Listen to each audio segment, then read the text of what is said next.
Why, hello, everybody. It helps if I pick the right scene. Night Court is now in session. It's good to see everybody. I'm glad that you're here. We're going to give everybody a little more time to pop into the chat. But I do want to say hello. Yes, definitely this. That puts you in the right frame of mind for this show. I think. I even have some tonight, too. And all the mods always talk about these, and I've never had one before. But I'm going to try one. I'm going to try one today. I don't know what a pineapple colada is. But Captain has sound. Llama has no sound. Llama was muted. That's funny. Yeah, right? Where's Polly? But this is called Buzzballs. Hey, Andrew. Welcome in. Welcome in. And this is a pineapple colada. And I don't really know how this is going to go, but it says shake well, so I guess I'm going to shake well. Hello, Amy. Welcome in. Oh, Mama Terry. Lurk away. Lurk away. Is it orange wine based? That's a really good question. I don't,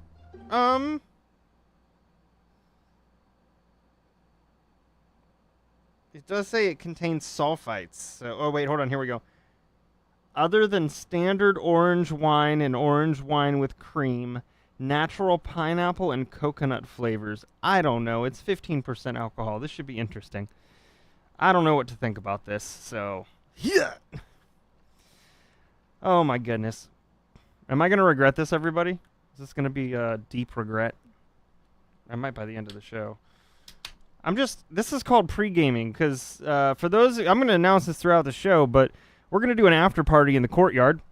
We'll put the link down. So join the courtyard. We're going to do an after party. We're going to do Jackbox games and have a little bit of fun. I think it's time to laugh a little bit. Today has been the Mondayest of Mondays. And I think I speak for at least a few. It has been something else. In fact, in the courtyard, our gift battle today was, hey, there it is. Our gift battle today was, what Mondays are, and everybody just hit the nail on the head. It was perfect. There was one where somebody was running away, and then boom, Monday, car. Which is about it. Today I went back to work after being home working for 3 days because there was a flood in the building. Of course, I'm on the 12th floor, and the flood was from the 7th down, but it was a water main line, and it ran into the elevators, and so obviously, that's not working. Anyways, we didn't get an update, so I went into work today. Turns out, building's closed still. So, guess who hiked it all the way home? Because apparently, I guess it's not important enough to let us know. But building should be open tomorrow. So I'll be in tomorrow. Yeehaw. I was enjoying just a little bit of time working at home. All right, here we go. Oh, boy. It smells like an island and regret.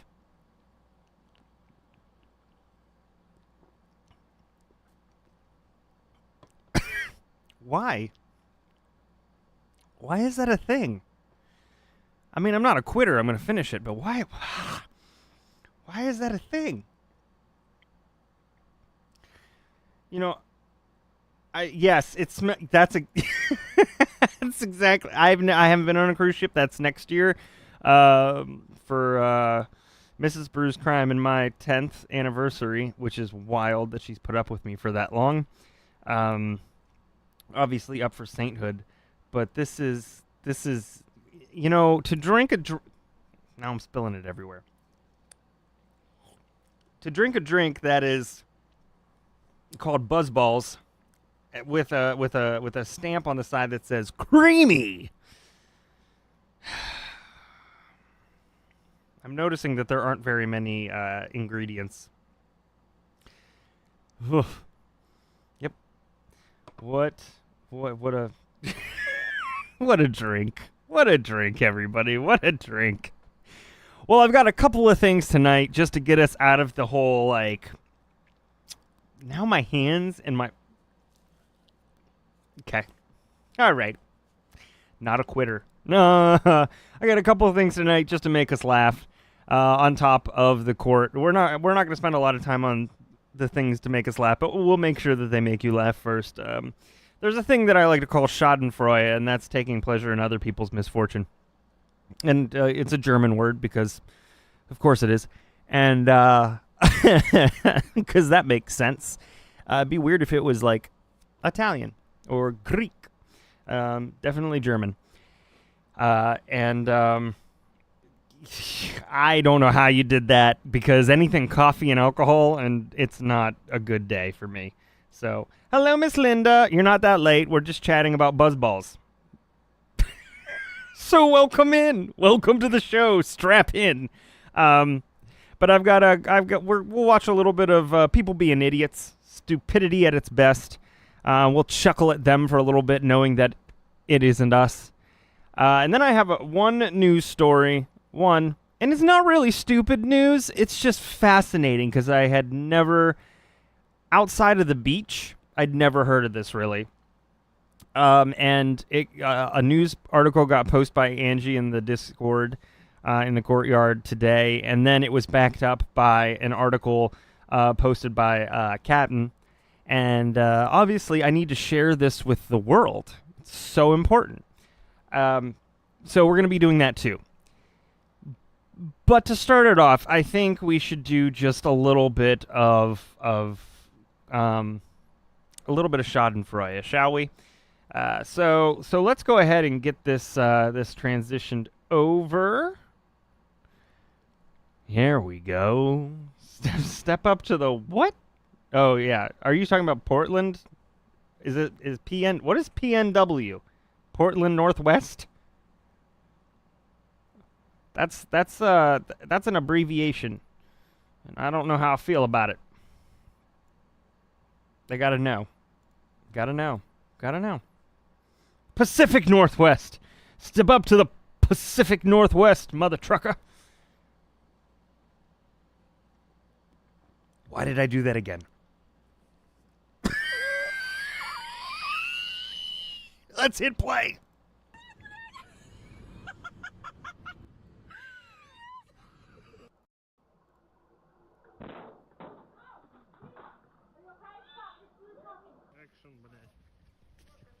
Экшен, вот зачем Гриша что-то полез?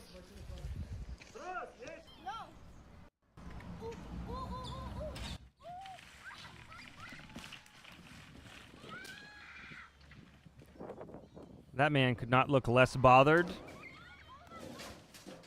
Oh. Sir. Look, yo, some idiot drove through the whole goddamn house. Like, how the they do this? Llama, was that you? Damn. On today's episode of How Up Is Oh, here we go. Oh, sir. Sir, you got to put a guard on it. Sir. Also, the tat. Oh my gosh. What's happening there? What are we doing here? What are we doing here? What are we doing here?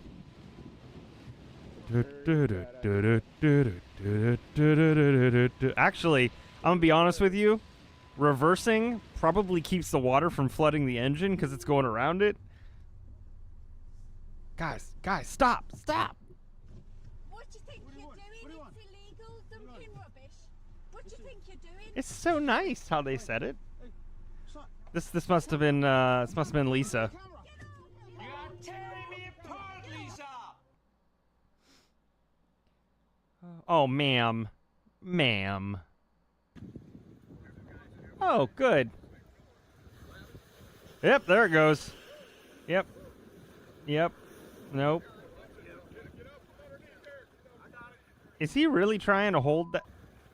He saved his cell phone, though. Everybody, he saved his cell phone. That's the important part.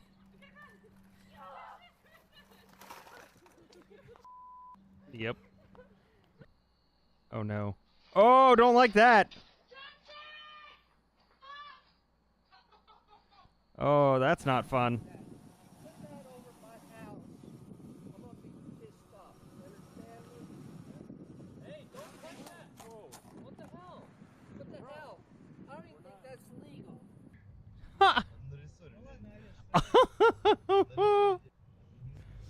That is one way to start a fire. Oh my gosh. What happens when you run out of wood, sir? Oh god, it sounds like my dog. He said, "Who?" She said, "Who are you?" I guess he's not really wearing Amazon colors. Oh, sir. Oh.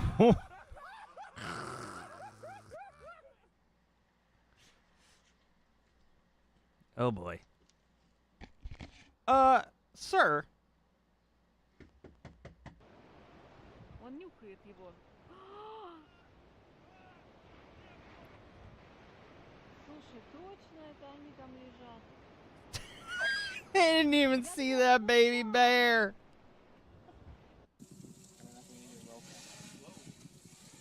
Oh no. Oh no. Yeah, me too.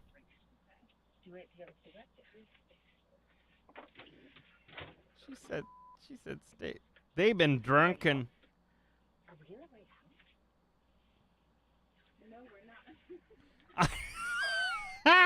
How many of you done it? How many of you have done it? That's what I want to know. Oh. All right. Oh, ow. Oh, ow. Oh, he ran over me. Oh, here we go. Here it is.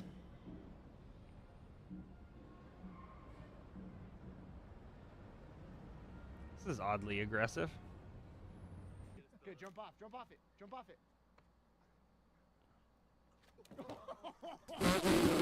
Yo, this lady is pumping gas and she doesn't realize that it's not even connected to the handle, bro. It fell off. She's like, If she puts that in there and doesn't realize it, I'm gonna lose my mind.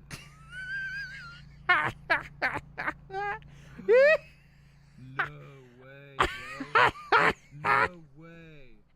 That is crazy, bruh. she said, why is this not working? Why you ain't be working? What?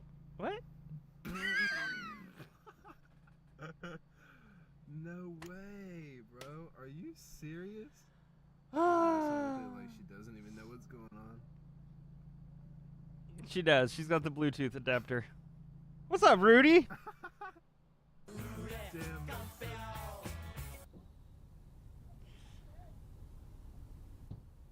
Sir. I don't think that's legal. I don't think you care. Oh yeah. Let's get this package. Pick up that package. Cover the camera like it hasn't seen us already. Cover up the camera. Cover up the... Just block it. If they can't see it, we can't do... Oh, yeah. Just take a picture of the camera. Just... Wow.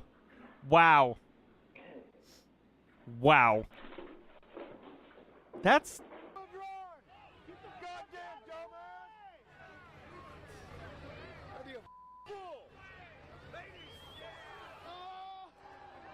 yeah. There she goes. They got one of them doorbell things. Oh! Oh my god!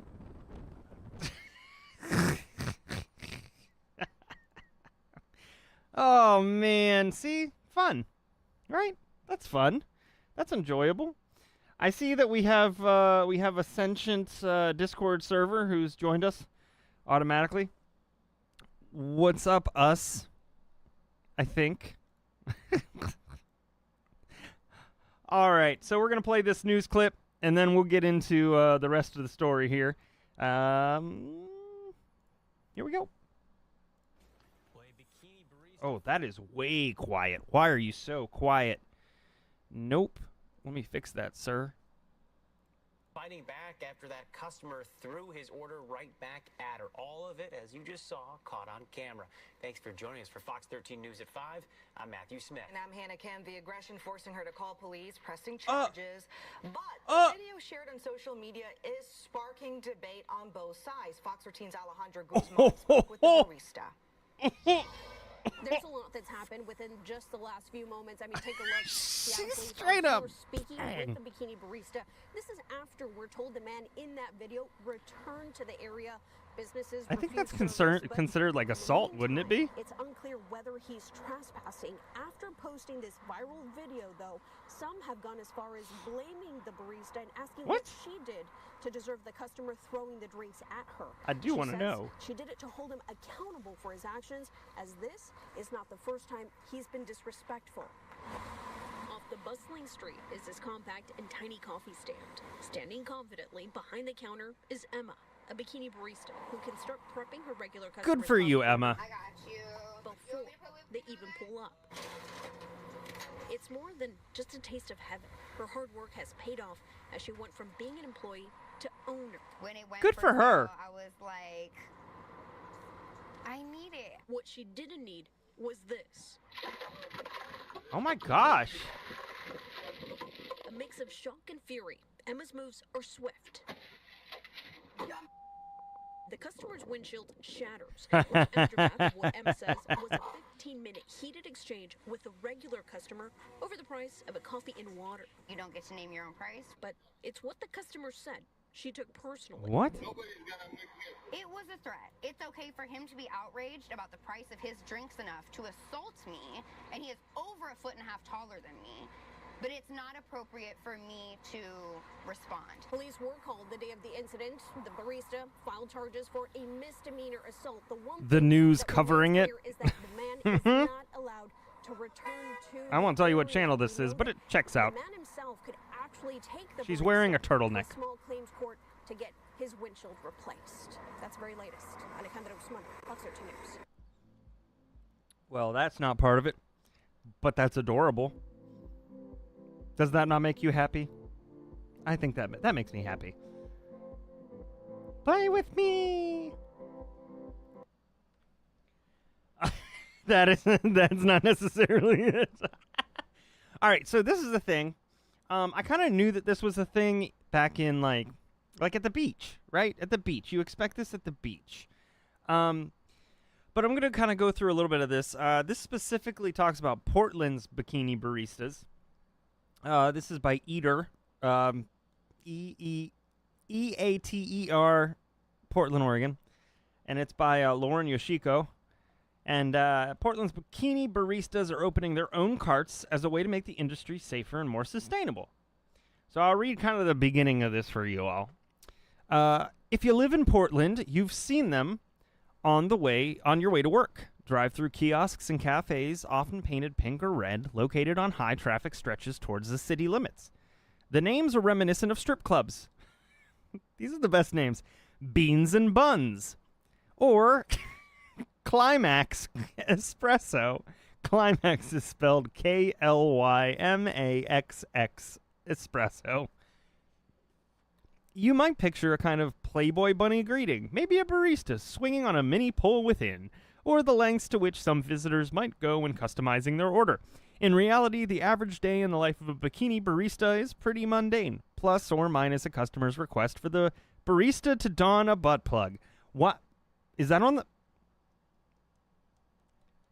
Is that on the menu? They sure did spell espresso right. They did. What's up, Callie? Welcome. Thanks for popping in. If you're a generous tipper, more requests will be considered. Any nudity just has to come after they're done making the drink. And no body fluids can be involved because, health codes. Quote, if you're wearing a butt plug, says Saturn, who works at Beanie's Bikini Barista near Southwest 162nd Street in Southeast Stark. Quote, it has to stay in the whole shift. Oh, boy. I'm not making fun of... I mean, that's funny is what it is. Okay.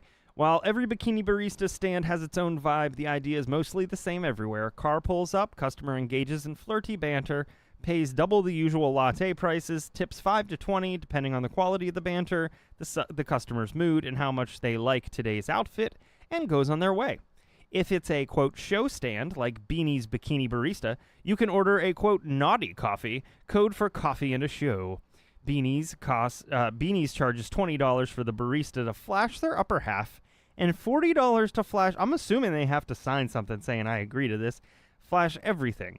Prices vary from show stand to show stand, and some offer a brief nude dance in a picture or video for higher price tiers. The inventor of the first bikini barista stands up for debate. There's no doubt that the phenomenon was born in the late 90s and early aughts within the Pacific Northwest, despite the region's noted lack of swimsuit-appropriate weather. Wowzers.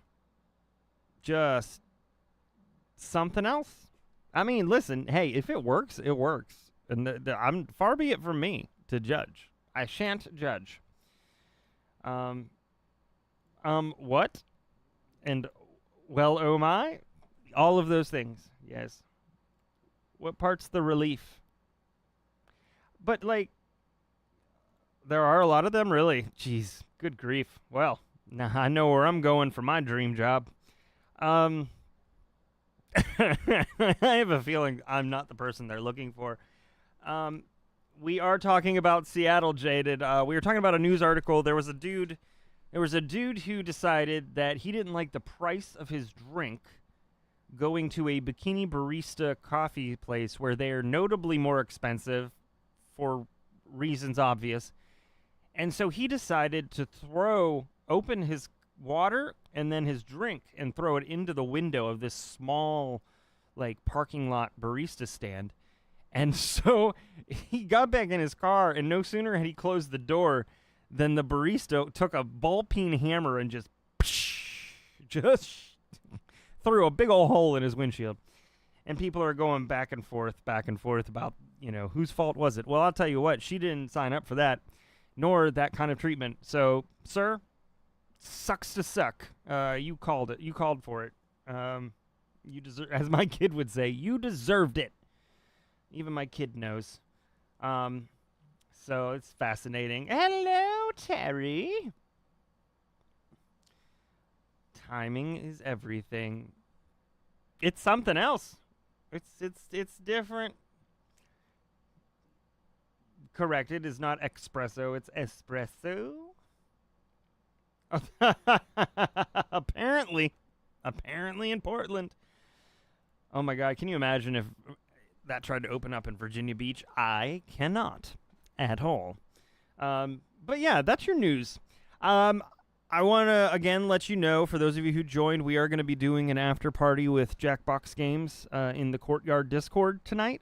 I am going to be ending here at 11, and then we'll be going until, 12, or when people start falling asleep. And having a good time, playing some games and just chilling out and relaxing. This has been a Monday, so I think it's important. So join Discord, and you can hop in with us and play some Jackbox games. So that'll be fun. Anyways, let's go ahead and get started in court, shall we? I think that's a good idea. I think that's what everybody wants. Order of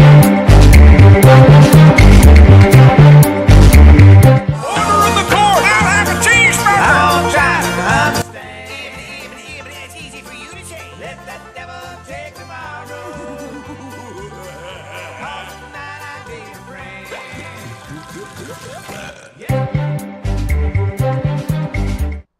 Oh, man. All right. So we are back in the court of Chandler Halderson. Just for the record, I finished this, and it wasn't any better at the bottom. Ugh. Yeah, I'll fix it. The problem is that I've got to boost some things and not boost other things, and OBS, what you gonna do? All right, here we go. We are gonna go back to a higher percentage here. All right. And I'm sure you'll tell me about volume. 417. That is not high enough. All right, there we go. All right. Fair to say, in this report, we start testing I'm out. pieces of evidence, maybe the more traditional thing that folks might think about when they think of your job. I got We're Skittles. talking about evidence that was collected. Yes. You examined a lot of items, correct? Yes. All right. I think you talked about examining here a garbage bin, item C2, a tarp that was sub-designated C2, meaning... But he made it through, and that's the important part. I hope that he's recovering well. Feel better, Jasper. Everybody send good vibes to Jasper. Was inside the garbage bin, I would imagine?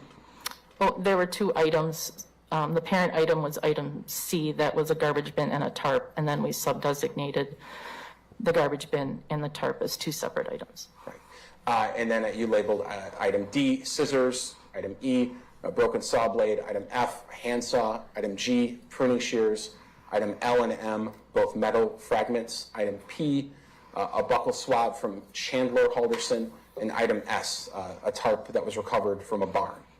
That's correct. Okay.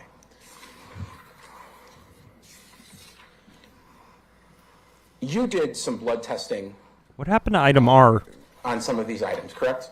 Yes. All right. Let's talk about that.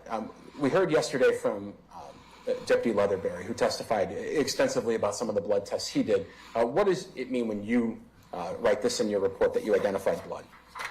So when we identify blood in the lab, it's similar to, the testing is similar to a pregnancy test or a COVID test, where we're taking a little bit of the sample, adding some liquid reagent to it, and then adding it to a card.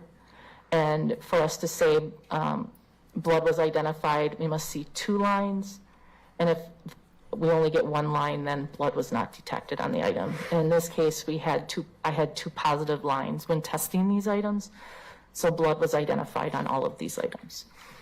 And Ms. Jones, if you wouldn't mind, would you step up here for a second, and we'll start talking first about item C that you sub-designated C1 and 2. I'll move the rest of them, but I can't move one of them.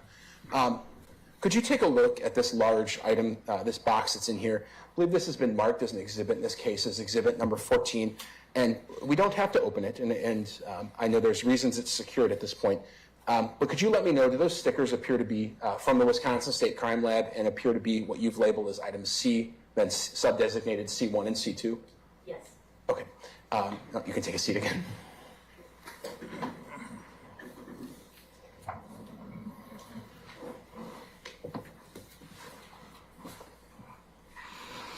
In the garbage bin, item C1, you indicate you were able to identify blood. Do you recall where you were able to identify blood in the garbage bin? Can I refer to my notes? You can. Just let us know when you've refreshed your recollection.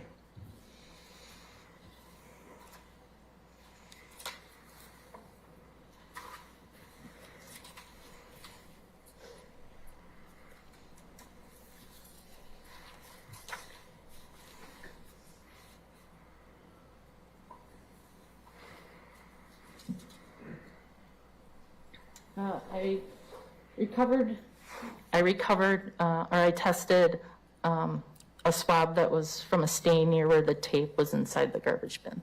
And that was positive for blood? Yes. Okay.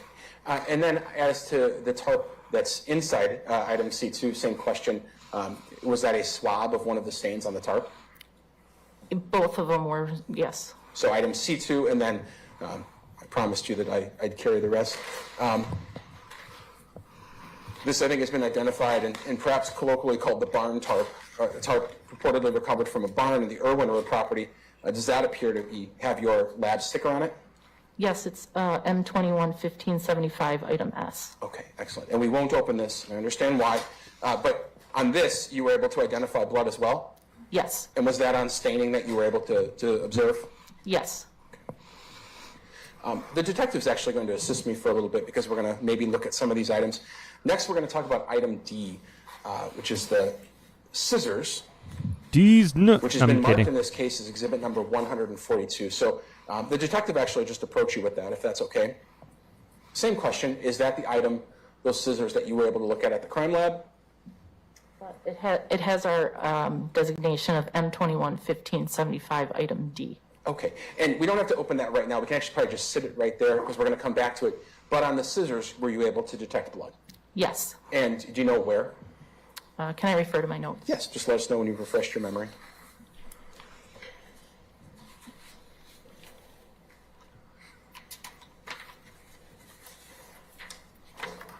I identify blood on the blade of the scissors. Okay. Next, we're going to talk about the broken saw blade. I believe that's been received into evidence as exhibit number 141. We'll have the detective approach you with it. If you could look at that, make sure your lab sticker's on there, and we'll leave it with the scissors. It appears to have our barcode M211575 item E on it. Okay. For everyone's reference, at exhibit 141, I believe broken saw blade testified to being recovered at the Irwin Road property. Were you able to detect blood on that saw blade? Yes. And where on the blade? Or was it just a swab of the blade in general? It was the teeth of the blade. Okay. Next, item F. We're just going to move that up there. This is I believe, received into evidence in this case as exhibit number 140, an Alway brand handsaw. Yes, it has our barcode label on it, M211575 item F. And were you able to detect blood on that item? Yes. And do you know where? On the blade. Okay. And next, we're going to look at item G, same process. I appreciate the detective helping us out. If you could just confirm the lab stickers on there. Yes, it has our barcode M211575 item G. Okay.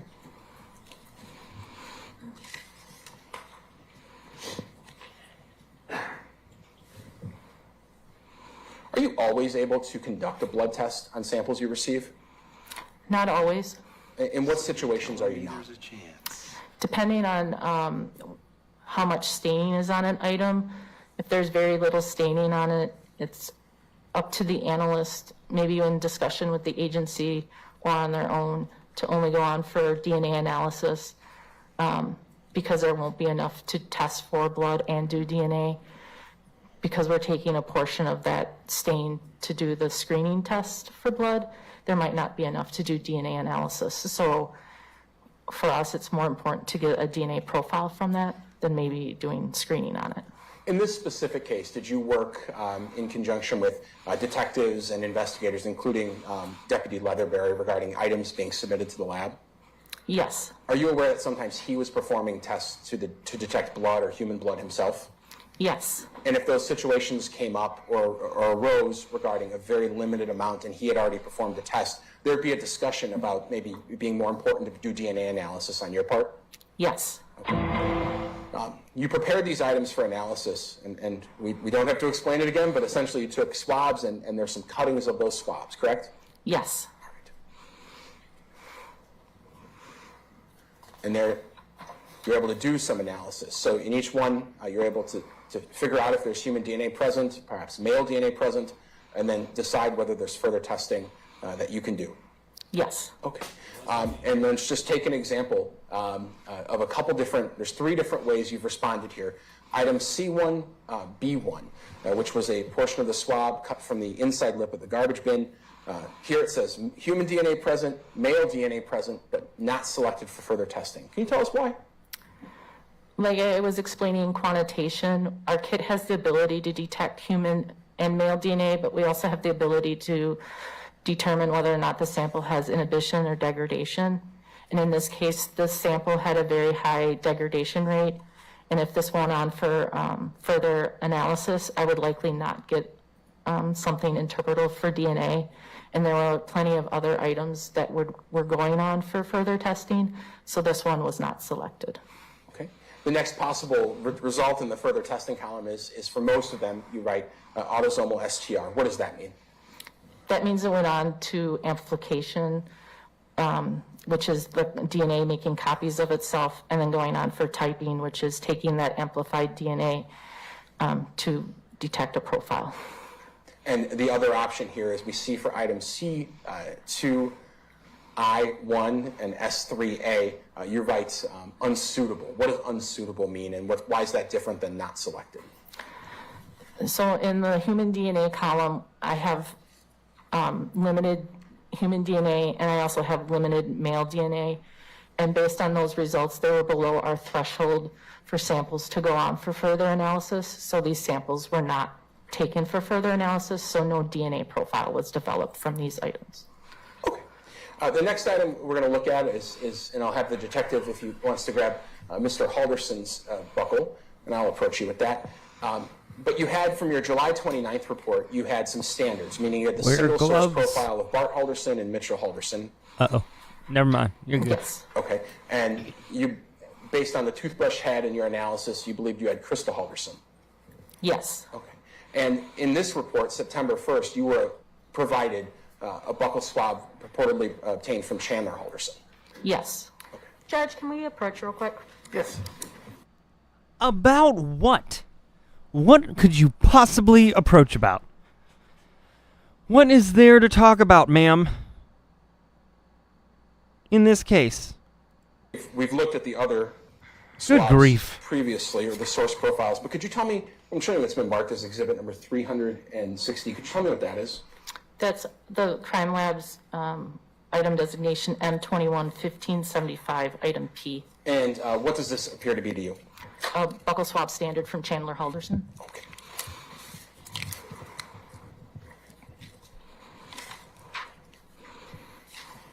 At that point, you did some analysis on all of these items using those source profiles. Is that correct? I made comparisons from the buccal swab standards to the evidence profiles developed. Okay. And we're going to talk about those. Why are some of these grouped up in maybe one major result and some of them separated out individually? This one was grouped together because it was the same male profile was detected from all of these items. So we like to group them together to kind of condense the report so it's not even longer than it already is. Okay. And so we'll talk a little bit about that. And so I'm going to show you some items, but let's start with here you say the swabbings from the stains. I think you testified there was blood on item C2, and there's some sub-designations there, D1, G1, and H1. What do those sub-designations mean again? They're just different areas of the tarps that I swabbed, and then the cuttings that I took from those swabs that I took from the tarp. And what was your conclusion related to the stains on that tarp that was found in the garbage cans, at least the swabs C2, D1, C2, G1, and C2, H1? They were single source male profiles from the same individual. And who was that individual? Bart Halderson was the source. Is there any numerical value attached to when you say someone is the source?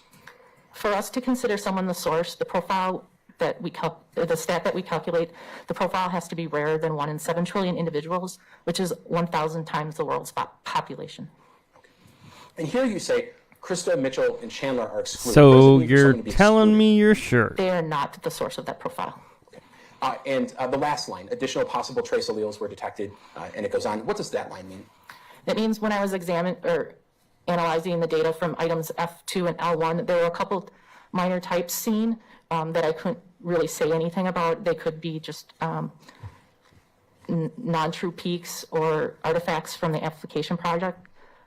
So they're trace alleles, and I'm not making any conclusions on those. Okay, excellent. And the next item that's in this grouping is the swabbing of the staining. I think you've already testified about on the teeth blade of the handsaw, item F2. Yes. Okay, and I'm going to have the detective who's masked and gloved up with clean gloves, I would imagine, remove F2 from the box and just display to the jury, so we're recalling the same item. And first I'll have the analyst look at that. Is that, in fact, the item that we're talking about? Yes. And I'll have the detective just remove that, and I'll ask you some questions about it.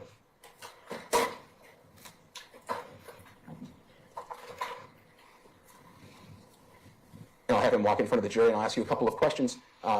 What was your conclusion related to the swabbing of the staining on that saw? That is reportedly recovered much more violent looking than I It was a thought. single source male profile. And who was that profile? Bart Halderson was the source of that profile. And the numerical value you gave previously, same answer for this one? Yes.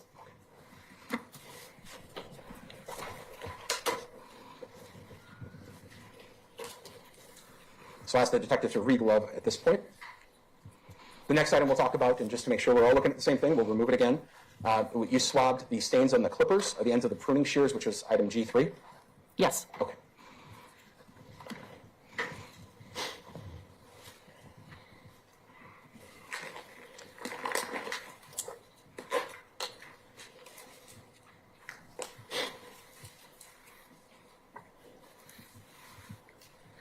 Don't worry, we'll wait.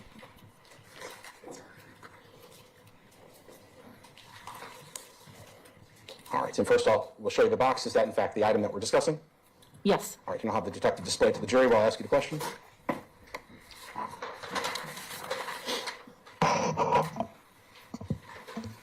Oh, Item G3, No. your conclusions as to that item. It was a single source male profile, and Bart Halderson was the source of that profile. I don't know what I expected. Oh, this is brutal. We'll return that item to the box.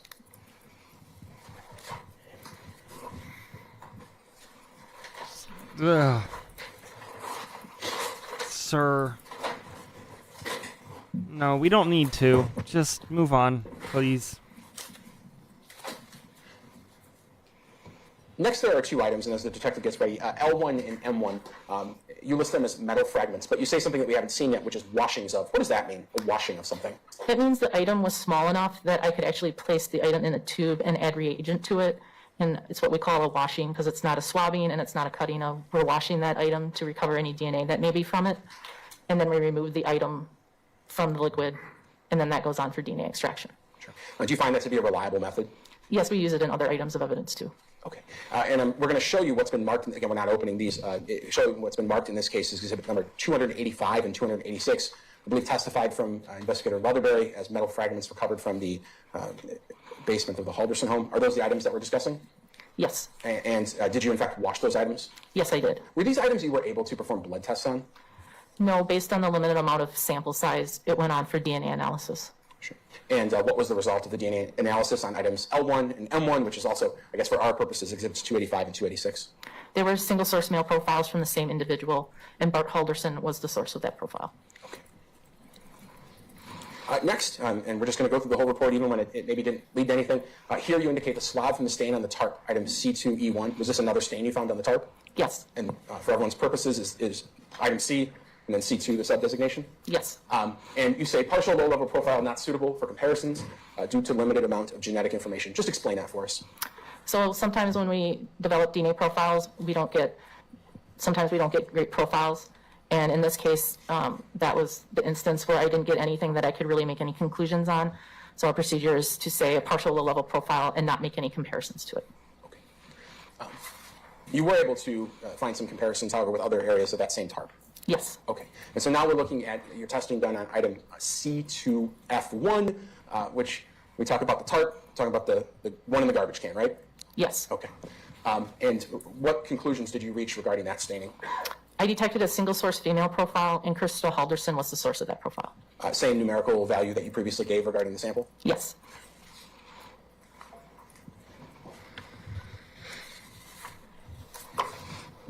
What is StarMix? StarMix is a probabilistic genotyping software that we use in the lab, and it has the ability to deconvolute complex mixtures and then perform likelihood ratio calculations on those profiles when given a standard for reference. And because of my question, perhaps we're about to see some of that testing done in this case, of those results, correct? Yes. All right. Can you explain what a likelihood ratio is? If you want to go to the next slide, I can. Sure. So here, for everyone's purposes, we're looking at the StarMix slide from your lab report labeled swab from stain where tape was swab science, not my thing. C1. Talk about this. And So I will a not likelihood pretend to ratio be is an a ratio expert. of two different hypotheses, and the statistic calculated gives support for one hypothesis over the other. So in this case, the top part of the table, it says H1. That's the first hypothesis, and that consists usually of the person of interest and an unknown individual, because in this case, it's a two-person mixture, so the person of interest and an unknown individual. And then the second hypothesis is that it's two unknown individuals. How do you construct those likelihood ratio proportions? It's based on the case information that we were given. And like I said, H1 is usually a hypothesis that the person of interest is included in that. And H2 is a hypothesis where the person of interest is not included. Okay. And when you say person of interest, do you mean any of these standards being the person of interest? Yes, on the left side of the table, each standard that I made a comparison to, they're listed. So it's Bart Halderson, Crystal Halderson, Mitchell Halderson, and Chandler Halderson's. Each of their standards were compared to the evidence profile in this case. In this case, you use StarMix? Yes. Can you tell us why? Based on our procedure manual, I needed to use StarMix in this case. Sure. What is the mathematical process used by StarMix? The mathematical process is a random resampling, and to be able to best explain the data and all the possible genotypes that could be part of this profile. Okay. the methods you've described here for STAR mix, are they generally accepted by people who do what you do for a living? Yes. So let's start talking about it. So as we go through, we're going to see some of the more simple line results, and then maybe we're going to see some more complex ones. This is STAR mix? Yes. All right. When we're looking at this, let's start from the top. We're talking about a stain near where the tape was inside item C1, this large box here, and tell us what the jury's looking at here. So you're looking at the table of the results and the conclusions from this. The first part says that it was a partial low-level two-person mixture. So when I was doing analysis of the profile, I determined that more than one person contributed to this profile, and I knew that at least one male was included. So then that information is given to STAR mix, and it deconvolutes the mixture and lets me know if it's has good results that I can go and do statistics from standards on. And in this case, it did. And then I have each standard compared to that profile, and it gives me a statistic of whether or not they can be included or excluded or uninformative. In dealing with a situation in which every person of interest, and not using the term person of interest as a police officer might, and as I think you robbed the Walmart, as in person of interest meaning the person who you believe possibly might be the... Sometimes is it possible to see people who are biologically related have small support or moderate support for inclusion? And I think when you started talking at the beginning, you indicated that what amount of DNA do you get from your parents? You get 50% from your fathers and 50% from your mother. Sure. And here you reach some sort of qualifiers to your conclusion, very strong support, uninformative, moderate support, things of that sort. Yes. Okay. Let's start at the top. For Mr. Bart Halderson, related to the staining on where the tape was inside the garbage bin, what was your conclusion? That it was at least 43 billion times more likely to observe this DNA profile as a mixture from H1, which is person of interest plus unknown, than if it's a mixture resulting from H2, which is from two unknown individuals. Okay. And Krista, it's uninformative? Yes. Meaning? I'm not making any type of conclusions on if they're included or excluded based on the statistic calculated. And for Mitchell Halderson, it's indicated as moderate support for inclusion. Yes. And explain again, if you could, what moderate support for inclusion means. The moderate support for inclusion was developed when we did our validation, and it was determined that it was a support for inclusion, but it was just above our cutoff. What is that cutoff? 1,000. And what is Mitchell? 2,670 times more likely. Compared to where you find very strong support with Bart, it was 43 billion times more likely. Yes. Okay. And lastly, for Chandler Halderson, you wrote uninformative? Yes. All right. Here, now, we're talking about the scissors, and we'll do the same process as we're talking through this. I'll have the detective glove up.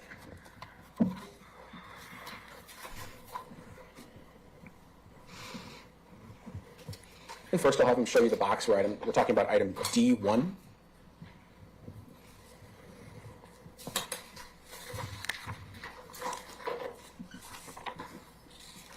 For the jury's purpose, that's been marked as exhibit number 142 in our case. Is that the item labeled scissors that I think you previously talked about some of the blood you found? Yes. All right, we'll go ahead and have the detective display those for the jury. And I'll ask you some questions. Same 4 possible persons of interest in using STAR mix, and what were your results here? The swabbing from the handles of the scissors, I detected a 2-person mixture with at least one male. And did you reach some conclusions regarding those persons of interest? Bart Halderson was at least 1 quadrillion times more likely to observe the profile if it is a mixture of H1 than it is a mixture of H2. Okay. And Krista Halderson?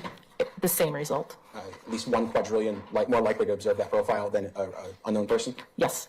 Okay. The number quadrillion is a large number? Yes. How large of a number is that? It's a 1 with 15 zeros after it. Okay. And here, Mitchell and Chandler excluded? Yes. We don't need to display it again, but here, obviously, there was some additional staining on the scissors, item D2? Yes, I took swabbings from the staining on the blade of the scissors. Okay. And jury already saw that with the scissors, but what were your conclusions reached here? It was a 2-person mixture with at least 1 male. Again, Bart Halderson was at least 1 quadrillion times more likely to observe this DNA profile as a mixture of H1 than if it is H2. Krista Halderson, it was at least 1 quadrillion times more likely to observe this DNA profile as a mixture resulting from H1 than if it is a mixture resulting from H2. Mitchell Halderson was excluded, and Chandler Halderson was excluded. Okay. Next item we're going to talk about, and we'll have the detective assist us, is your item E1 for purposes of the jury. We're talking about exhibit 141, which is the broken saw blade. I believe testimony was reportedly recovered from the Irwin Road property. So we'll have the detective just pull that out as we discuss it.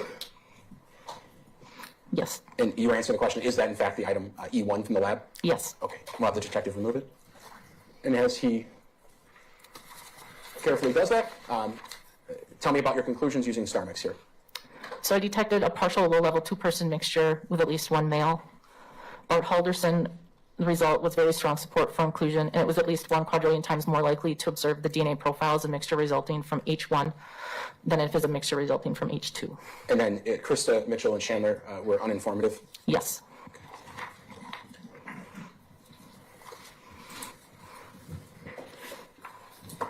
Next, we're going to talk about the all-way handsaw. I think you labeled it item F, so Frank, and then sub-designated F1 was the swabbing you took?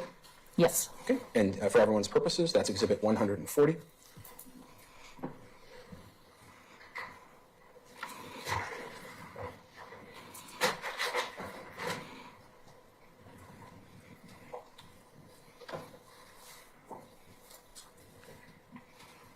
And sorry for the delay. Obviously, the detective wants to change his gloves each time, but we'll have him show you exhibit number 140 for our purposes. Is that item F for your purposes? Yes. Okay, and we'll have the detective open that up, display it for the jury. And while you describe the results, what were your results on item F1? I detected a two-person mixture with at least one male. Bart Halderson had very strong support for inclusion. It was at least 1 quadrillion times more likely to observe this DNA profile if it's a mixture resulting from H1 than resulting from H2. Crystal Halderson, it was very strong support for inclusion. It was at least 1 quadrillion times more likely to observe the DNA profile as a mixture from H1 than from H2. And Mitchell Halderson and Chandler Halderson were excluded. Next, and of course, the detective will go through the process of changing gloves. We're going to talk about item G in this case, which is the pruning shears for the jury's purposes, exhibit number 139, purportedly recovered from the Irwin Road property. I believe it's the testimony. And we'll have the detective, one second. And we'll have the detective continue to show him, but we're going to start talking about the results because there's numerous results as to this one. Tell us about item G1.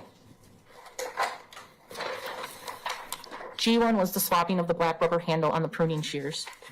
I detected a two-person mixture with at least one male. And the results for each individual was Bart Halderson had very strong support for inclusion. It was at least 1 quadrillion times more likely to observe the DNA profile if it was a mixture from H1 than if it was a mixture resulting from H2. Crystal Halderson had very strong support for inclusion. It was at least 1 quadrillion times more likely to observe the DNA profile. This is at 1.25.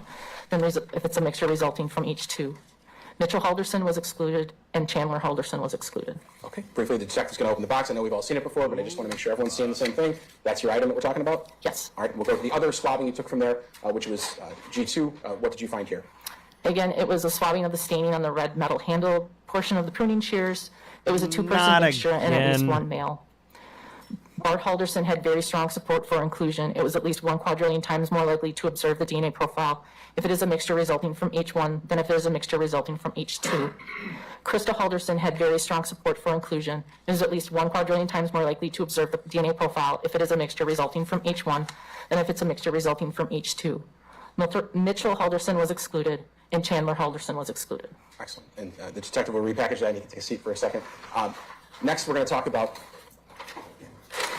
this item, I think we refer to as the barn tarp, item S1 that you previously looked at. You performed this work on this item, on the stainings, on the barn tarp. What were you able to conclude? The swab from the stain on the barn tarp was a two-person mixture and at least one male. Bart Halderson had very strong support for inclusion. It was at least 1 quadrillion times more likely to observe the DNA profile if it was a mixture from H1 than if it's a mixture resulting from H2. Krista Halderson had very strong support for inclusion. It was at least 1 quadrillion times more likely to observe the DNA profile if it was a mixture resulting from H1 than if it's a mixture resulting from H2. Mitchell Halderson was excluded, and Chandler Halderson was excluded. Okay, and we don't have to read it again, but you did another swab from the same tarp, correct? Yes. And that has identical results. Yes. Bart and Krista, each 1 quadrillion times more likely to be observed than anyone else. There was a random person. It was at least 1 quadrillion times more likely to observe the DNA profile if it was a mixture resulting from H1 than H2. Okay. You then performed another report in this case. That's exhibit number 418, correct? Yes. All right.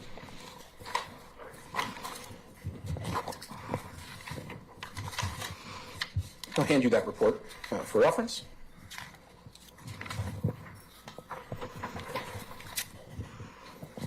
Oh, that's Same a format. fancy. You examined a lot of items. We moved on. Yes. However, many of these are swabs, correct, that we're looking at here? I'd say half are swabs. The other half are bags labeled. Okay. First thing in your report is items you identified blood on? Yes. All right. Let's talk about those briefly. There's items starting with the letter W labeled paper towels. What were those? Paper towels. Yeah, and do you have a description in general for item W of what that was? There was a box containing several bags of what were called, that contained paper towels. Okay. And you were able to identify blood on that? On 4 of them I tested. Okay. There was blood. Next, we have a swab reportedly recovered from the family room. Swab G, family room. These items labeled G by the investigators that were involved in the case. Yes. And you sub-designated that, or designated as X6? Yes, there were 7 or 8 swabs in that one item submitted. Next, you were able to identify blood on the X, item AC. Yes. Okay, and this one we'll actually want to look at. So I'll have the detective come up. He can grab that. I'll actually move some of this out of his way.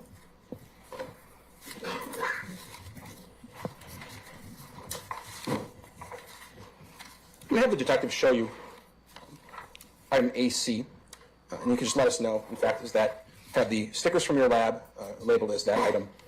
You can take a look at that if you need to get up. That's fine. It has our label M21-1575 AC on the box. Sure. And we'll pause on opening that until we get to the section and talk about the actual findings. Where on that item were you able to locate blood? Do you mind if I refer to my notes? Absolutely fine. Thank you.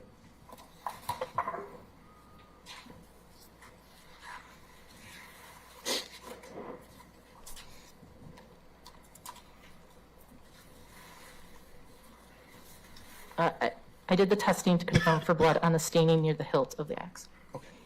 How would you describe where the hilt is? It's where the axe head and the handle meet. Okay. Next, some shoes recovered in this case. You labeled as items AD1 and AD2. You found blood on those shoes?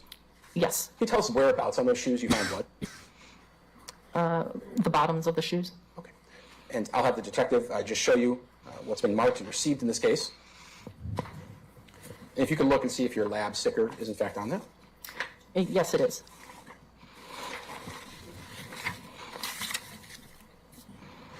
There were some jeans or pants that you labeled as AE, and you recovered blood there? Yes. Okay. What is the difference between blood identified in this report and this next section, which we hadn't seen before, which is presumptive testing for blood positive, however, could not be confirmed? So presumptive testing for blood is what a lot of people are familiar with. It's the chemical test, and if blood is indicated, it will turn pink. And then I went to do the confirmatory test for blood, and I did not see 2 lines. I only had 1 line. So I could say that it was presumptive for blood was positive, but I could not confirm blood on those items. Okay. And those items were a swab from the living room fireplace and a swab from the south side basement area? Yes. Okay. And then what does the next section mean, just presumptive testing for blood positive? And what's different from the blood was identified section? So presumptive testing for blood was positive on the paper towels and the swabs listed, but I didn't take those on to do a confirmatory test. I took a representative sampling to confirm for blood. Okay. And the rest of these items just had the presumptive testing done. Lindsay, we're going to mark an exhibit if you have the sticker.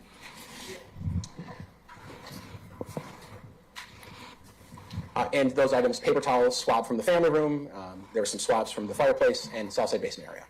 Yes. Okay. Same as before. You prepared the items for analysis, meaning you swabbed them or did the cuttings, and you did some analysis. Here, the first couple are unsuitable. Again, remind us what that means. Just means I didn't detect any DNA, so I couldn't go on for further analysis. And however, you were able to perform some analysis on a good deal of these items. Yes.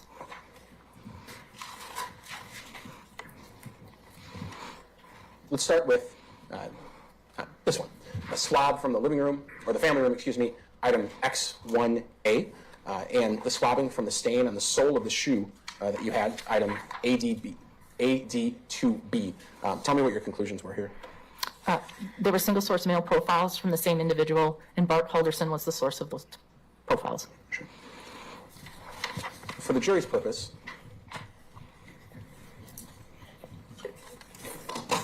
some of the swabs we're talking about here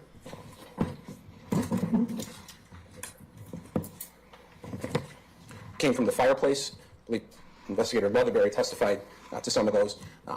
But here we're talking about the shoe and a swabbing from the family room. And you identified Mr. Halderson? Yes. Same numerical value as you previously talked about, being 1 in 7 trillion? Yes. Okay. Swab from the family room, item X2 through X7, and cuttings from the stain on the jeans, item AE2 and AE3. You were able to observe, or able to determine a single source male profile. Tell me those results. Detected a single source male profile from the same individual. Chandler M. Halderson was the source of those profiles.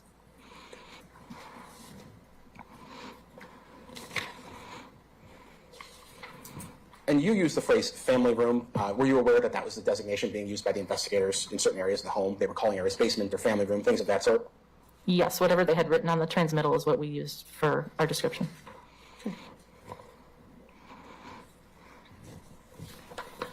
Next, we'll talk about swab from the north side of the basement, items Y1A, Y3A, Y5A, and Y6A. Here, these were swabs taken from the same general area. Is that your understanding? Yes. Okay.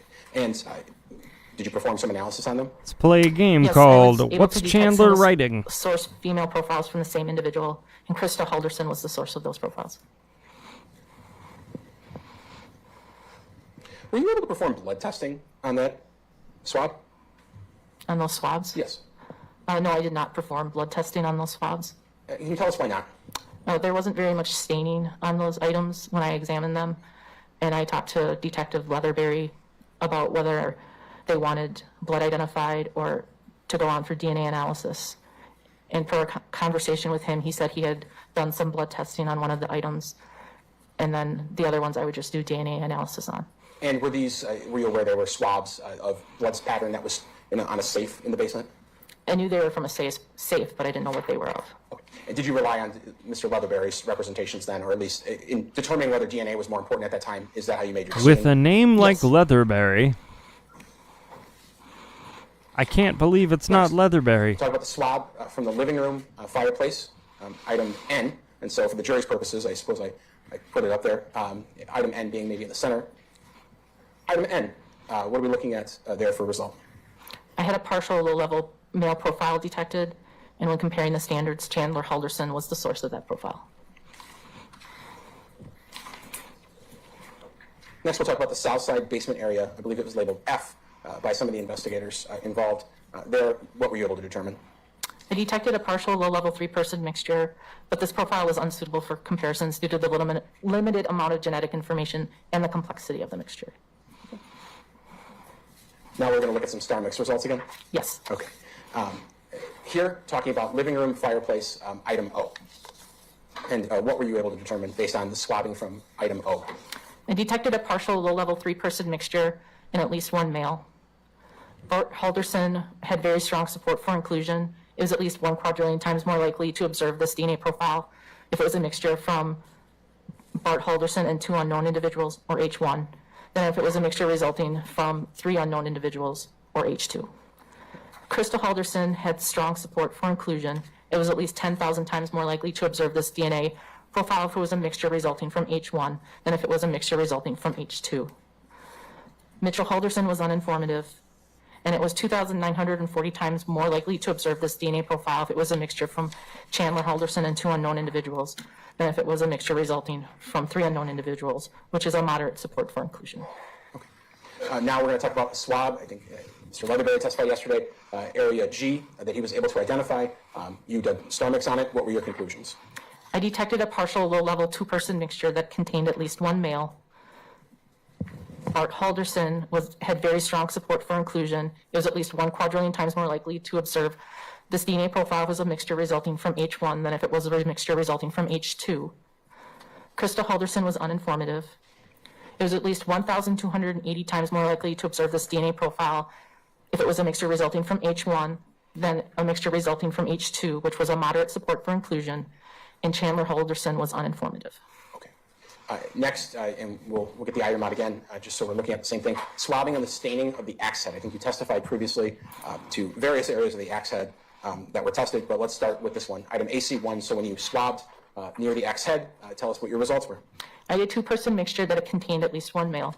Bart Halderson had very strong support for inclusion. It was at least 1 quadrillion times more likely to observe this DNA profile if it was a mixture resulting from H1 than if it was a mixture resulting from H2. Krista Halderson also had very strong support for inclusion. It was at least 106 million times more likely to observe this DNA profile if it was a mixture resulting from H1 than if it was a mixture resulting from H2. Mitchell Halderson had moderate support for exclusion. It was 2,600 times more likely to observe this mixture if it was resulting from H2 than if it was a mixture resulting from H1. And Chandler Halderson was uninformative. AC2, near the hilt of the axe handle, is this where you said you were able to detect blood? I identified blood, yes. Could you point for the jury, I know we described it previously, without touching it, the detectives holding the axe, where is, in fact, the area in which you were able to identify blood? There's a silver circle near where the axe head and the handle meet, and that's where I swabbed. Okay. And I'll have the detective place it back as we're talking about this result. AC2, I know you've been reading a lot, but there you found a 2-person mixture with at least 1 male, and then you reached some conclusions. That is for Bart Halderson, very strong support for inclusion? Yes. Krista Halderson, very strong support for inclusion? Yes. And you excluded both Mitchell and Chandler? Yes.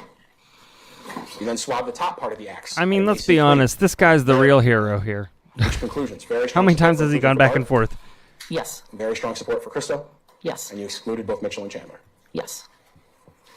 Next, we're going to talk about a pair of shoes. And I'll have the detective, if he could, in a second, walk up with a pair of shoes. In fact, they're already up there. Here in this case, you were asked to identify or to examine shoes got ahead of you. Brooks shoes that were brought to the crime lab? Yes. And are you aware that other disciplines at the crime lab, people who do footwear testing and things of that sort, they were also involved? Yes. Just might be a good break or a good time to ask you. A lot of different disciplines work together at the crime lab. Yes. Fingerprints, footwear analysis, trace evidence, DNA, things like that? Yes. How do you decide what order things are tested when they come in? We plop this on your desk one day. Who goes first? It depends on what the question is being asked of us to find. Some cases, if there's biological staining, we'll take our samples first, because sometimes the process for latent prints could destroy any DNA that we may want to do in the future. Sometimes items, depending on what they are best suited for latent prints to examine first, and then DNA. It's just a discussion between the assigned analysts on what the best, what is best to do first. Okay. In this case, you were asked to swab the inside of the shoes near the heel, or that's what you decided to do. Why would one swab the inside of the shoes? You might want to know who was wearing them. Okay. And here we're looking at the left Brooks shoe in that bag that's in front of you. We don't have to do anything with it right now. It's there. There you reach some results, and that is uninformative for Bart, very strong support for inclusion for Krista, and uninformative for Mitchell, but very strong support for Chandler. Yes, it was a 4-person mixture and that had at least 1 male. And you examined the other shoe as well, right? Yes. And we'll skip ahead too. Here's the right shoe. And there, very strong support for exclusion for Bart. You exclude Krista. Very strong support for exclusion of Mitchell, but very strong support for inclusion of Chandler. Foothole. Yes. Meaning Mr. Halderson. Mr. Chandler Halderson is the only one with the left and right shoe that had strong support for inclusion of some sort. Yes. Okay. There was a stain you previously testified about on the bottom of those shoes. You labeled it sub-designation AD1B. Your conclusions there for the staining on the bottom of the shoes. Bart Halderson, strong support for inclusion? Yes. Krista Halderson, very strong support for inclusion. Yes. Mitchell Halderson, moderate support for exclusion. Yes. And Chandler Halderson, moderate support for inclusion. Yes. Okay. Was that the stain that you previously testified was blood? Yes.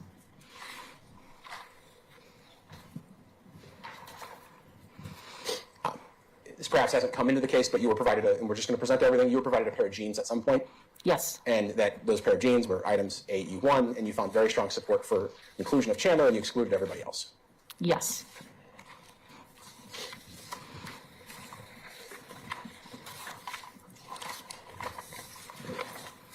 Your last report that you did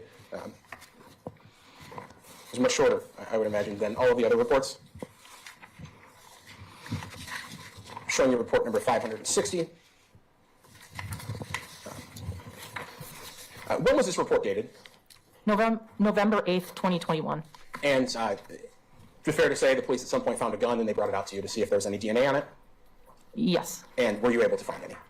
I took 3 swabbings from the rifle, and the results had very limited human DNA, limited male DNA, which means it was unsuitable for further analysis. Okay. You couldn't draw any conclusions from it? Right. Okay.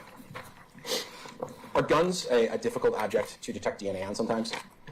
They can be, yes. Do you examine guns often in your job?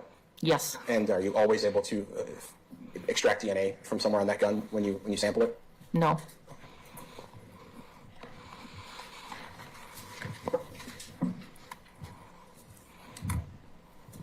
If you want to drink of water now, might be a good time. I'm going to ask a couple questions of everyone, but we might be getting close to the end. Okay? Okay.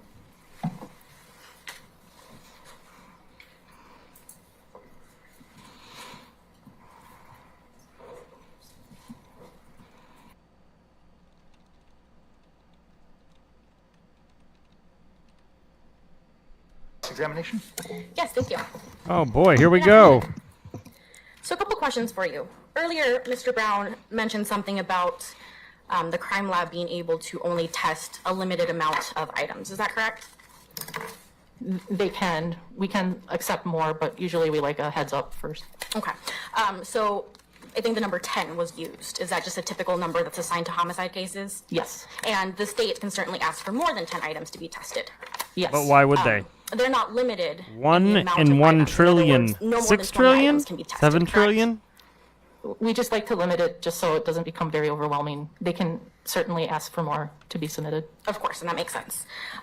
Now, we talked a lot about DNA in general and blood. So if I hold this pen and you swab it, my DNA is going to be on this pen, correct? Potentially, yes. And there's no blood, just take my word I don't for it. know. There's What, no blood on this pen. what are you doing with that pen? So you're still going to be able to pick up some DNA on that, correct? Potentially, yes. And that's why, and please correct me if I'm wrong, Oh, sometimes she will. when we're designating, or when the crime lab was designating swabs, there was just a general swab of blah versus swab of staining of blah. Does that sound about right? Right.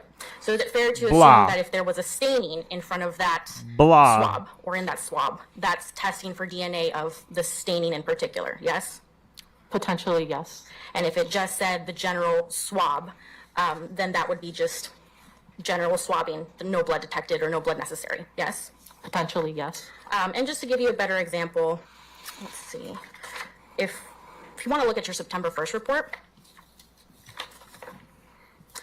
and I'm looking at, does the bottom have bait stamps for you? Do you have the page number? Yeah, I'm looking at 2,903.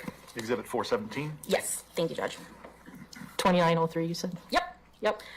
So right in the middle of that page, it says swabbing of handles of scissors, correct? Yes. And then right below that, it says swabbing of staining on blades on scissors, correct? Yes. So the first one, is it safe to assume that it's just a general swab of the handles?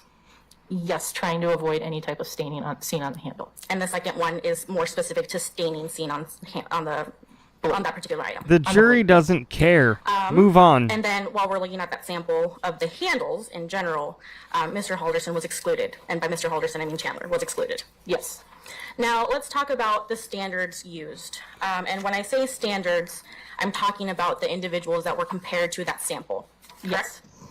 So as far as standards given, it sounds like there were just 4 samples or 4 standards that the crime lab used, correct? Those were what were submitted to the lab, yes. So if there were any other standards or any other individuals that were trying to get comparison from items, those would have been provided in your report, correct? Yes, results would have been given. Judge, can we approach? Sure. I support this part though. I support this sidebar. For sure.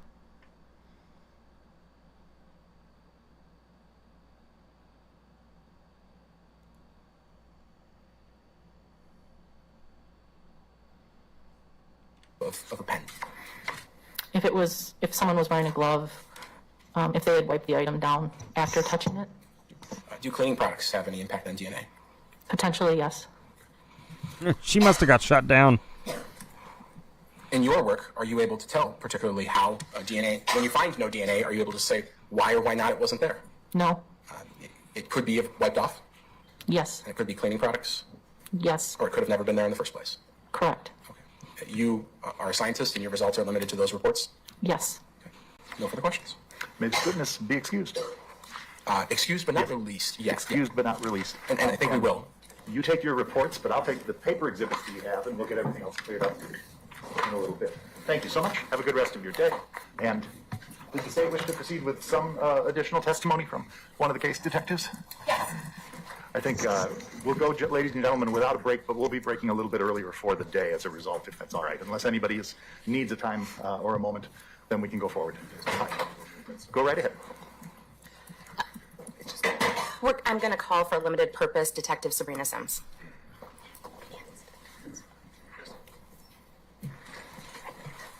HDMI over here.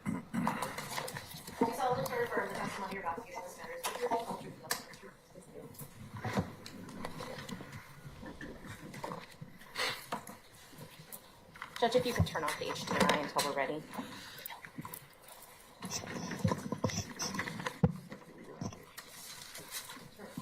Oh, no, turn back on to the HDMI. No. Just turn it off until we're ready. She's got her fancy badge Just on. didn't want it to see it. Okay.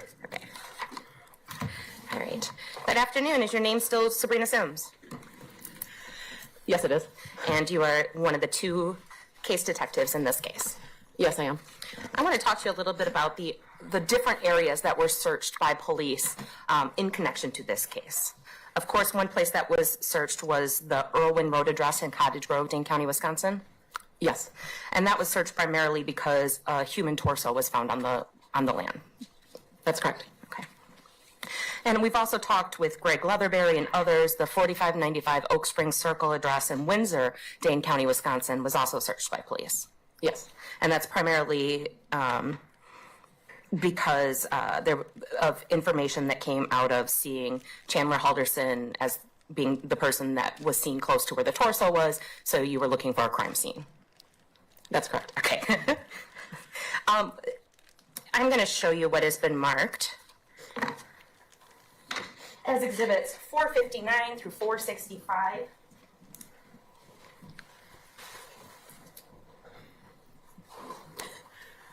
If you would look at exhibits 459 through 465.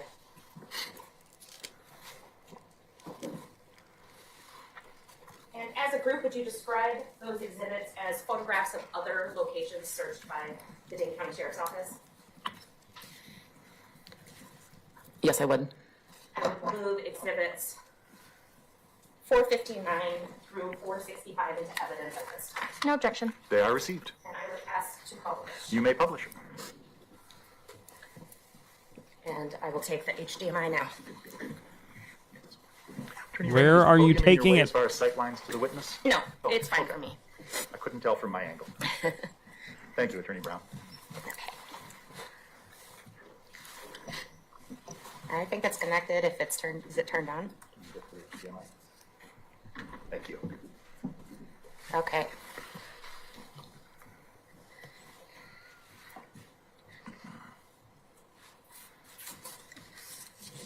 Detective Sims, what does exhibit 459 show? Water. This is a drone image of the backyard of the Halderson home, overlooking the pond area directly behind the Halderson home. And was this pond area searched? Yes, it was. Tell me about that. How did the Dane County Sheriff's Office search the pond? It was definitely done with a lot of thought, with cooperation with the pond owner, all of the residents that lived on the pond. We had to get consent from all of them. Obviously, taking in consideration the wildlife and fish around the pond, we didn't want to disturb that as part of our decision making. We searched the pond because of the proximity to the residents, being directly behind the residents. At the point the decision was made to search the pond, we were still looking for numerous items of evidence. If you can see in this photograph, I guess it would be on the right side, that is our dive team truck. We had our dive team assist in part of the search. So they obviously got into the water. They also had difficulty in the search because, as you can see, there's numerous weeds growing in the pond.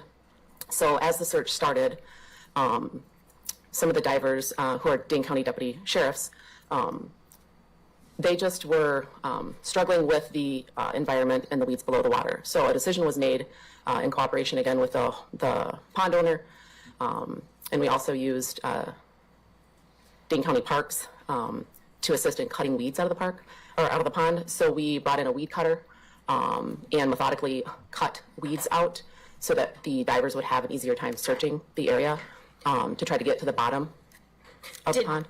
Did the team also search all the weeds that they cut to make sure no items of evidence were missed? Yes, we did. That happened over 2 days, actually. The weeds were cut, taken on a conveyor belt, transported to the Dane County Law Enforcement Training Center, laid out in different batches, and searched by hand, and also a cadaver canine ran around these different piles of weeds as well. Showing you what's been marked as Exhibit 460. Is this just a different view of the pond? Yes, it is. And that's after some of the water has been drained. Is that fair? That is fair to say. I should backtrack. The decision initially was to drain the pond to assist the divers. As is with any plan, sometimes it changes because as the water was decreasing in the pond, it actually made it more difficult for the divers. So at that point, the decision was made to cut the weeds. Did it become more difficult because of the mud? Yes, the bottom, from what I was told, it was, there was a lot of silt at the bottom. The divers were kind of getting stuck, as they were trying to get to the bottom, feeling by hand, but also, with their feet. And at the end of the day, was anything of evidentiary value located in the pond? No, it was not. Now I'm going to show you what's. Do you have more to share with the class? This is the Snapchat that the girlfriend Kat Melander took of Chandler at the Roxbury location. Did that lead to a search? Yes, it did. And that's the search that we've heard previously about where the legs of Mrs. Halderson were collected? Yes. We heard Greg Leatherberry yesterday talk about how the trash can tested positive for blood. Based on that information, what, if any, searches did the Dane County Sheriff's Office perform? So we actually had talked about the red staining that Deputy Leatherberry observed on the garbage can, and his plan was to test that staining, and if it tested positive for blood and then human blood, we had made the decision that we were going to search a landfill. So we had a detective, basically follow from where the truck picked up the trash at the Windsor residence, where that trash went, which ultimately was a transfer point, and it ended up in a landfill in Jefferson County, a waste management landfill. We also had confirmation that the trash went out on Monday, July 5th. She doesn't share. And we had that information because we know the route, but also because of the surveillance video that we got from 111 Oak Springs. So we actually saw the garbage can and the recycle bin wheeled to the curb by Chandler. So based on the time frame from when the garbage went out to when we had started our investigation, we felt that it was necessary to search the landfill, knowing that that task would be, very, very challenging. Something that, in my experience as a detective, or actually as the Sheriff's Office for Dane County, we had never done. Okay. And I'm showing you Exhibit 461. What in the world is Exhibit 461? Again, this is a drone image of the landfill. It's the Deer Track landfill in Watertown, which is in Jefferson County. This was taken as part of our recon of the area. This was the area that Detective Meyerhofer had worked with the landfill management and determined that this was the cell area where we believed that the trash from the Halderson residence ended up. Okay. And Exhibit 462, how would you describe Exhibit 462? Again, this is just a drone image overlooking the area.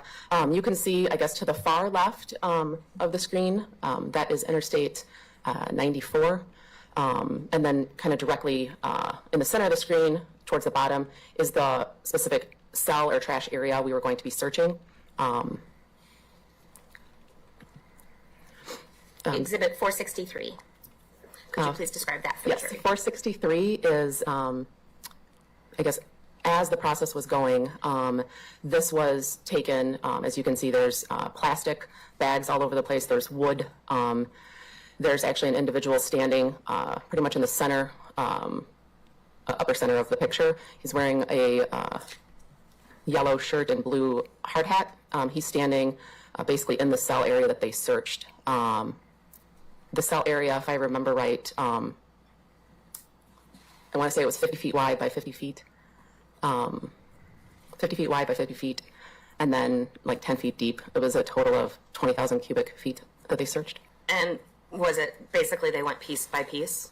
They did. I Again, need to talk that to you was, about the spinach that you eat.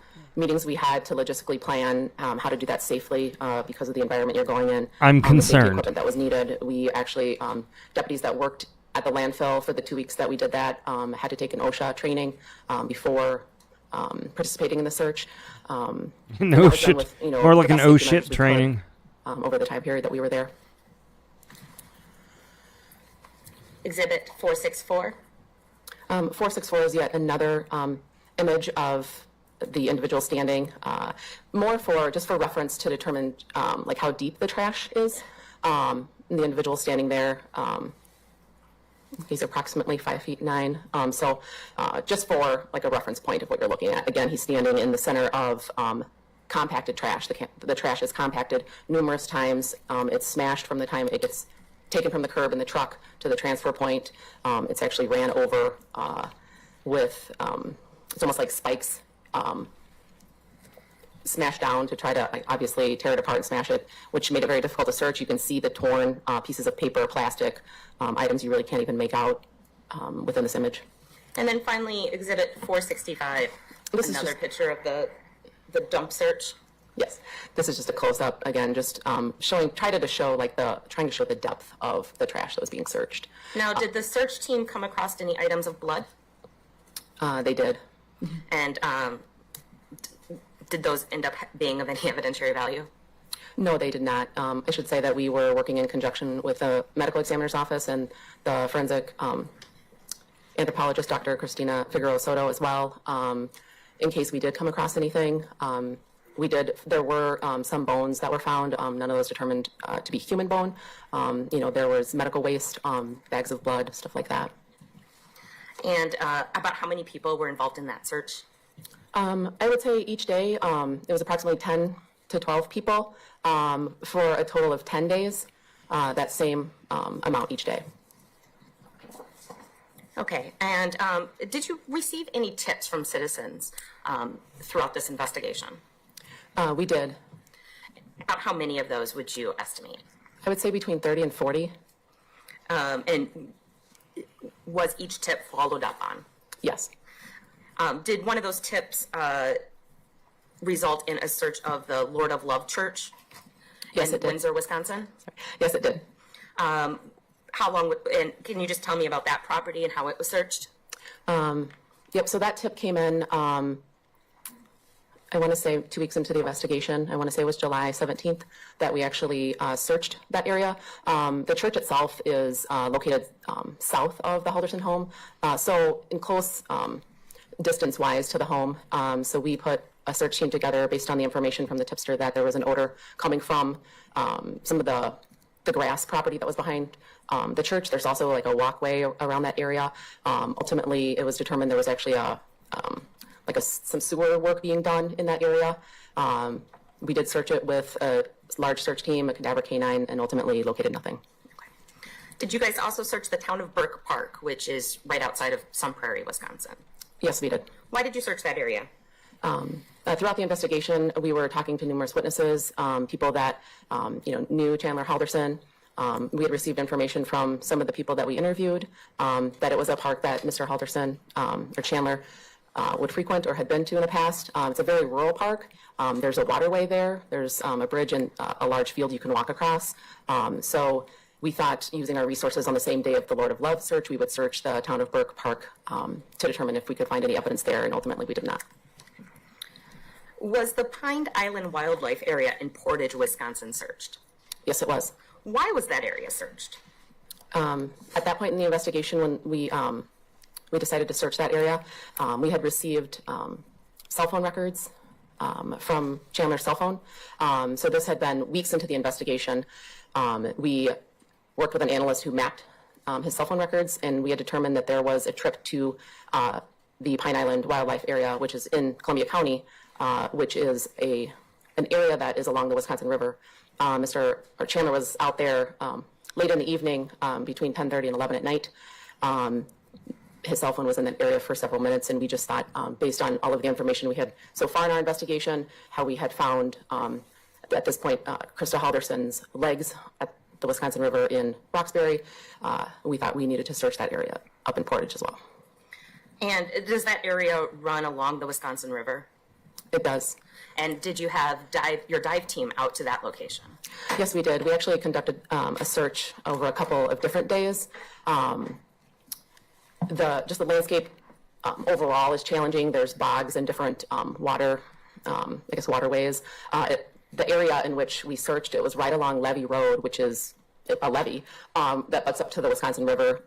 That river itself, the water level fluctuates quite a bit, and it also has a strong current. So we had searched it on foot with search teams one day, and ultimately deciding that we would try and put our divers into the water after a cadaver canine had alerted along the banks of one of the search areas.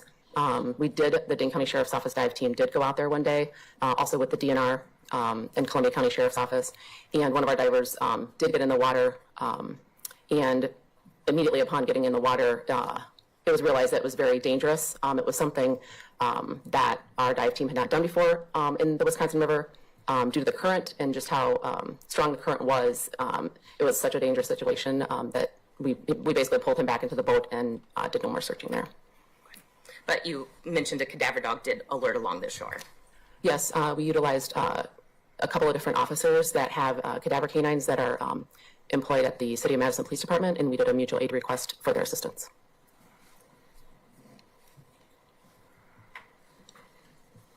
No further questions at this time. Cross-examination. No, thank you. Thank you very much, Detective. You can return back to the table. All right, ladies and gentlemen, we are at a point where I'm advised by the state it is a good point to break. I want to let you know that back when we began... It's a good point to break. Look, if the judge says it, I'm just going to go with the judge. I think he's got it down. Oh my, oh my.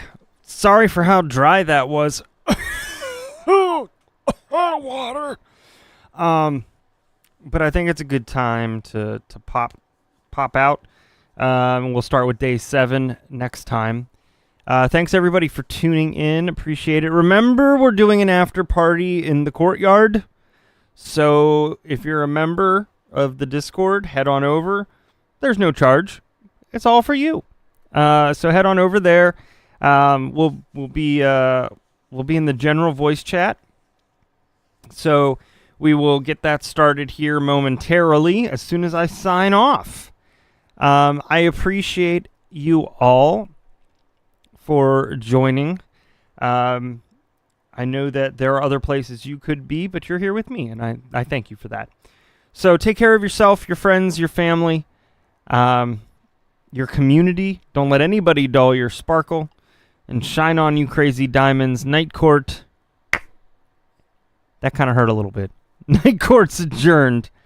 I'll see you all next time. Midday Missing is Wednesday at 12 Central, 1 Eastern. And then Friday we're doing the Hey Ho Show. So be there. I'll see you guys then. Bye.